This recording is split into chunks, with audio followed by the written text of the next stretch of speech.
First impressions can count for a lot, which is why a great deal of thought and care goes into the construction of a new Bond actor's debut scene, each one memorable and iconic in its own way. Connery's classic introduction amidst the scent and smoke and sweat of a casino, Dalton's perilous pursuit of a spy killer on the Rock of Gibraltar, Craig's first pair of kills earning him his 00 status, and Roger Moore's fancy coffee machine and hiding a girlfriend from his boss in a cupboard. Okay, all of them except Roger Moore's are iconic, but still, all of Bond's matching brass kitchenware is enough to make the scene somewhat memorable. Good evening, Mr. Bond fans. Obviously, a Bond's first scene is very important. It's the scene that introduces a new actor to the world. It can give you an indication of how they're going to play the part moving forward, and most importantly, it's the opportunity to make a good first impression on an audience, which is fairly crucial if that actor is going to continue on playing the part for a few more films. So then on the flip side of that, it's a bit of a shame, really, that a Bond actor's final scene in the role doesn't really get that same level of care and attention. And I guess that's oftentimes down to the fact that most of the actors didn't know for absolute certainty that their final scene in their final Bond movie would really be their final scene in their final Bond movie. Daniel Craig is really the only Bond to have a specially crafted send-off, a film designed from the ground up as the final outing for him, which makes the collective Bond actors' final scenes a bit of a mixed bag, really. It doesn't help that oftentimes the actors' final films are seldom held up as some of the best films in the series, but this is Bond, and every single one of these movies is somebody's favourite. So which Bond actor had the best final scene? Which Bonds ended their tenures on all-time highs? How do the scenes compare with each other? That's what we're going to be discussing today. Starting at the very beginning, of course, with the very first Bond actor in the cinematic series, Sean Connery. Who is an interesting one to start with, because, which scene, or indeed scenes, are we counting as his final scene? The first time he left the series in You Only Live Twice, or the final time he played the part in an Eon-produced Bond film, Diamonds Are Forever? But then Never Say Never Again was really the last film in which he played the James Bond character, though technically the From Russia With Love video game was the last time he played the part for an officially released product. Okay, so let's narrow this down. We can first of all lose You Only Live Twice, because while Connery had no plans to return to the part at that time, it didn't take all that many years for him to be back. And besides, if the last we'd seen of his Bond was being cock-blocked from life raft sex by a submarine, he would have not been ranking very high on my final list. As much as it pains me to discount a Bond video game from anything, I'm going to keep this list strictly to the films, so goodbye EA Games From Russia With Love, and tough luck, star of TV's Climax Casino Royale episode Barry Nelson. You'll get your moment to shine on this channel eventually, I swear, but we're not going to be doing a TV episode on this list either. Thanks, that's very comforting. So let's talk about the other two. First off, Diamonds Are Forever, where Connery's final scene sees him aboard a cruise ship with Tiffany Case. They think that their work is done, but the film's memorable henchman duo, Mr. Wint and Mr. Kidd, arrive to kill the pair, meaning Connery must have one final fight in an Eon-produced Bond film. He sees off the villains, of course, and this is his final exchange as the character. Oh, James. Oh, yes. What were you about to ask me? James, how the hell do we get those diamonds down again?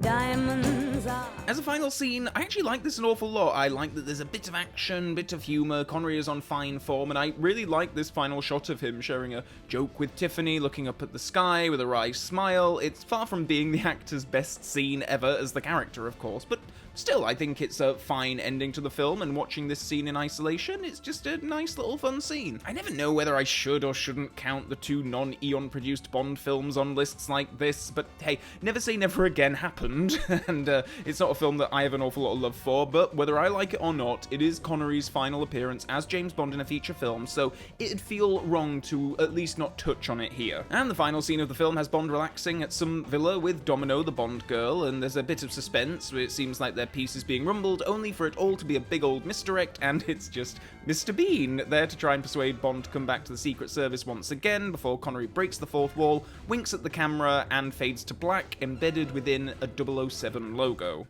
Never again. Never? Never say never again. Admittedly, the wink to the camera is cute, especially as Connery's final moment as the character on film, but otherwise I'm just not a fan of this scene in general. I've never felt like Never Say Never Again quite has the same level of class to it as the Eon-produced series films do. This was just a bit of a tackiness about the whole thing for me, and it's kind of exemplified here by Bond relaxing in some roto-molded hot tub drinking a fruity cocktail from a hurricane glass. It doesn't feel very Bondian to me, though personally I would love to be in his position. Long story short, if we're counting Diamonds Are Forever Forever, then I think that Connery goes out quite well. If we're counting Never Say Never Again, I'm a little bit more iffy on his exit, but I'll get to ranking the individual scenes towards the end of the video once we've been through the other Bonds. So, now it's time for something completely different. Dead spouses. George Lazenby, the only Bond actor to have both his first and final scenes as the character in the same film, but my god, what a final scene. On Her Majesty's Secret Service, of course, ends with Bond driving off with his new bride, they're musing about their futures together, how many kids they're gonna have and such, when the bubble of happiness is abruptly burst by a bullet from the gun of Irma Bunt, who zips past in a speed limit-busting vehicle driven by Bond's nemesis Blofeld. Tracy Bond is shot in the head and instantly killed, and Lazenby's final moments as the character have him lamenting the loss of the most wonderful woman he has ever met, as well as the loss of the future he was so looking forward to. It's all right. It's quite all right, really. She's having a rest. We'll be going on soon.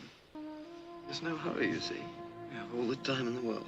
Cutting right to the chase here, I think this is a magnificent scene. Even watching it just in isolation for the purpose of this video, I was welling up with tears watching it. I've made clear my own reservations about Lazenby's acting abilities on the whole in several other videos, but I think that this is his best acting work of the whole film, by some margin. I think he's just heart-wrenching to watch here. The calm delivery, the initial emotional numbness, and then his eventual breakdown at the very end of the scene. I think it's a really beautiful moment, arguably Lazenby's best work in the whole film. I will concede that, yes, as a final scene for a Bond actor, you might perhaps want something a bit more classic and indicative of the character, like, you know, like Connery had, a bit of action, some witty lines, pretty girl on his arm, but I think it speaks to the power of this scene in Majesties that I will ultimately be ranking it over Connery's final scenes. But anyway, let's see if any of the other Bonds can come close to beating this. Next up we have Roger Moore, and as I mentioned earlier on, the actor didn't necessarily have the biggest showcase for his very first scene as James Bond, so it's perhaps fitting that his final moments as the character on film are equally as unremarkable. And I take no pleasure in saying that, believe me. Roger is my favourite Bond actor. I absolutely love the guy, love his films, but A View to a Kill ends in a fairly nondescript, typical Bond film way. I mean, it's Bond making out with the Bond girl of the film. There's some added comedy here, thanks to Q, who has sent in his weird 80s robot dog thing and ends up an accidental peeping Tom before Bond throws a towel over the thing and he and Stacey Sutton go down on each other. It's not very obvious in the audio mix, but turn on the subtitles if you want to make out some of Roger's final dialogue as James Bond. It's pretty funny, admittedly. Maybe a little soap there. Oh, try it. Drop the soap. That is not the soap. As is the final noise he makes just before the cut to the credits.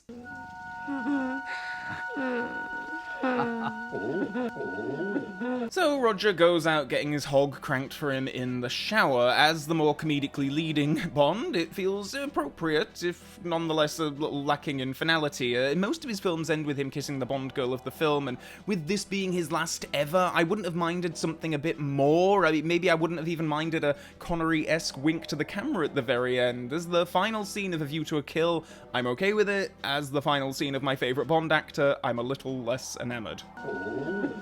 Next up is Timothy Dalton, whose final scene in License to Kill sees him making a choice between the two potential final Bond girls of the film, ultimately making a showy statement of romance and jumping into a pool, clad in a tuxedo, pulling in Pam Bouvier, and making out, all while being eyed by a voyeuristic winking fish. Why don't you wait until you're asked? So why don't you ask me? So I actually really enjoy this scene overall, and I love that it's a bit of a twist on the usual format of Bond and the Bond girl ending up together and making out in the final scene. I like that it's a resolution of this love triangle that has been running throughout the film. I like the humour of Lupe hooking up with the President and Q looking on disgruntled. It is admittedly a bit on the cuter end of the scale, especially for Dalton, who's known for his down-to-earth grittiness. I mean, jumping into a pool, pulling Pam in with him, it's cheesy, but I think it's appropriate actually for one of the harder-edged Bond films to end on a bit of a lighter note. I think that the film earns it, and I think that Dalton plays the scene great. I think he looks the best that he looks in the whole film, and I think it's a very good final scene. Obviously, they didn't know that this would be his very final scene as the character, but I think it works. All except for that damn winking fish, anyway. It's like the fish saw Never Say Never Again and tried its best to channel Sean Connery in these final moments. On to Pierce Brosnan next, who, similar to Roger Moore, has a fairly typical Bond film final scene, making out with the Bond girl of the film, this time Halle Berry. It's a visually impressive scene. They're, you know, surrounded by the diamonds, and Die Another Day was the 40th anniversary Bond film, of course, so it feels appropriate for that. Well, I mean, rubies would have obviously been more fitting, but diamonds and Bond just go so well together, don't you think? Admittedly, though, it can't be very comfortable. I mean, if she rolls over to her side, she's definitely getting embedded with the things, and they're so small and pointy, they'll be finding them in every orifice known to man for the next 2 weeks. Uncomfortable practicalities of diamond-based sex aside, I can't say that I'm an especially big fan of Brosnan's exit from the cinematic series. Mainly because I'm not a fan of the dialogue more than anything else. This being Brosnan's final line as James Bond just rubs me up all kind of wrong. Oh, so good. Especially when you're bad. It just tips my cringe scale a little bit too far, I'm afraid, and I hate to admit that because, like Moore, Brosnan is at the top of my Bond actor ranking list, so of course I wish that he had a better final scene. As an ending to Die Another Day, I think the scene is fine, it fits, but compared to the wonderful final scene of GoldenEye, and even the outrageous hilarity of the final line of The World's Not Enough, it just falls a little flat for me. It's a shame I discounted the video games, really, as we do have Everything or Nothing, of course, which ends with a similar bit of innuendo as The World Is Not Enough. And, what about us? Oh, James. What was that for? Call it a hint of bigger things to come. And so we come to Daniel Craig, the second cinematic Bond actor to be vaporized by an explosion in his final scene. Hey, David Niven got there first, even though I'm not going to include him on this particular list. Sorry, David, but Never Say Never Again barely made the cut, so I can't go making exceptions for everything. Anyway, No Time to Die, of course, sees Bond infected with the loved one targeting nanobots. He's got bullets in his body, he's tired and shagged out, he's making it to the roof of the villain's base to meet with his fate while delivering his final words to his great love, Madeline Swan. And then, yeah, he's vaporized. Obviously, this, more than any other Bond actor's final scene, knew it was going to be a Bond actor's final scene. Like, yeah, I know that Connery and Moore kinda knew that they weren't going to be doing any more films after the ones that they ended on, but No Time to Die is the most definitive, like, final scene for a Bond actor to date. The whole film is pretty much built from the ground up on the premise that Bond will die at the end, so surely, given all this thought and consideration, it's certainly the final scene of a Bond actor to have the most thought and attention put into it. You would assume that it would be the easy frontrunner on this list, right? Now seems like an appropriate time to make it clear that this is obviously my own subjective ranking. These are all my own opinions about how I feel about these scenes, and yes, to pay my compliments to this final scene from Daniel Craig, I think that he is a really terrific actor, and he plays the thing phenomenally. The man knows he's going to die, and he plays the fear of that really well, while obviously trying to hold it together and maintain a sense of bravery. It helps that he has Lea Seydoux to play off of too. I mean, another actor that I really love, playing the emotion of the scene really wonderfully. However, I do find the overall emotionality to be a little too overstated. Like, I don't know, I feel like the music, the performances, it's kind of expecting you to be blubbering up, and unfortunately I've just never found it all that powerful, especially when I'm comparing it to the ending of Majesties, which I think excels precisely in part because it's understated, and it's all the more devastating as a result. In No Time to Die, I suppose that the difference is that Bond's final scene is not the final scene of the film. We have a couple more scenes to go. In every other instance, Bond's final scene is the coda. The climax has happened, and Bond's final scene is an addendum. In No Time to Die, Bond's final scene is the big climax, so it feels very different as a result of that, I suppose. Like so many Bond films, it's the climax thing of the villain's base being destroyed and the day being saved, only in this instance Bond is still in the base as it's blowing up.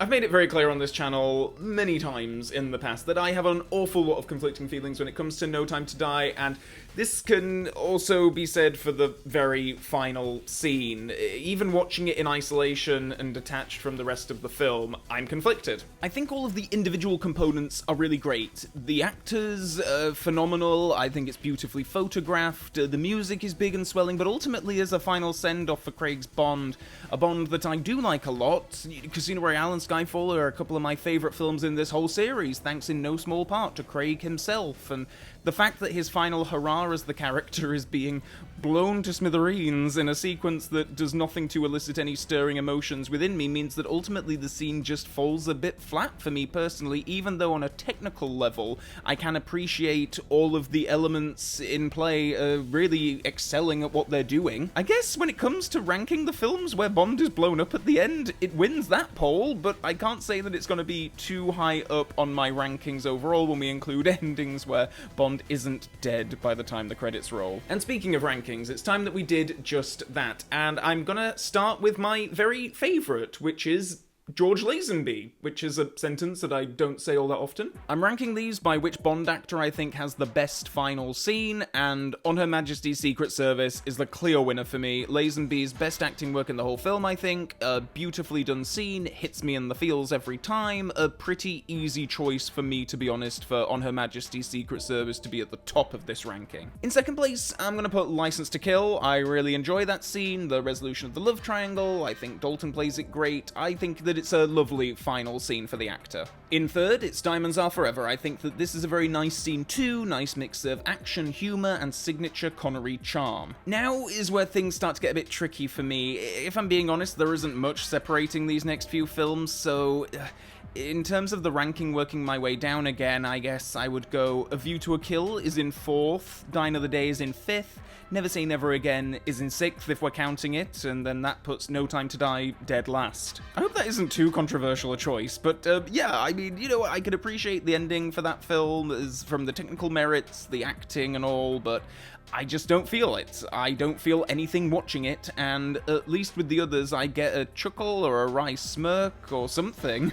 I just know I'm going to get a load of comments now calling me a No Time to Die hater, a Daniel Craig hater, but I'm seriously not. I just have an awful lot of conflicting feelings about that film overall, and you can go, if you don't believe me, you can go watch my 2-hour-plus video review where I talk about it in nauseating detail. Let me know below what you think of this ranking, and please do let me know your own ranking of the Bond actors' final scenes in the comments section below. Also below are links to my various social medias, and there is the subscribe button and the Mrs. Bell notification button if you want to stay super up to date on future video uploads. And with all that being said, and until next time, Bond fans, so long for now.